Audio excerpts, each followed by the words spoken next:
નમસ્કાર. આજના મુખ્ય સમાચાર એન્કર માન્ય જાની સાથે. અંકલેશ્વર શહેરમાં આજે ભક્તિ અને આસ્થાનો અનોખો માહોલ જોવા મળ્યો હતો.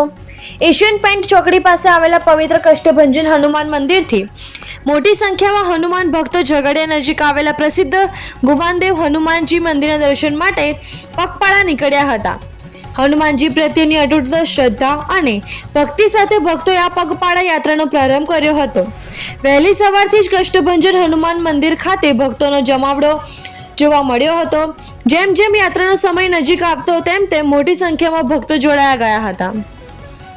જય શ્રી રામ અને જય હનુમાનના જયઘોષ સાથે સમગ્ર વાતાવરણ ભક્તિમય બની ગયું હતું. ભક્તોના મુખે હનુમાનજીના નામના જયઘોષ અને ભજન કીર્તનથી રસ્તાઓ પણ ગુંજી ઉઠ્યા હતા.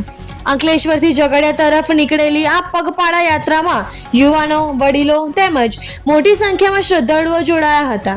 ગરમી, લાંબુ અંતર અને થાકની પરવા કર્યા વિના ભક્તો ઉત્સાહપૂર્વક ગુમાનદેવ હનુમાનજીના દર્શન માટે આગળ વધી રહ્યા હતા.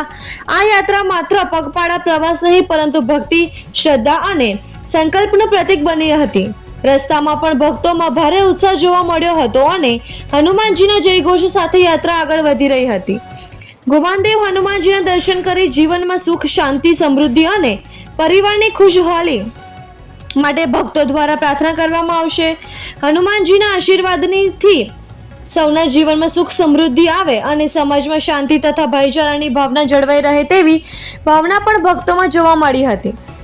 અંકલેશ્વરથી શરૂ થયેલી આ આસ્થાભરી પગપાળા યાત્રાએ એક વાત સ્પષ્ટ કરી છે કે શ્રદ્ધા સામે અંતર અને મુશ્કેલીઓ પણ નાની બની જાય છે. હનુમાનજી પ્રત્યેની ભક્તિમાં લીન થયેલા ભક્તોનો આ ઉત્સાહ ખરેખર દર્શનીય રહ્યો હતો.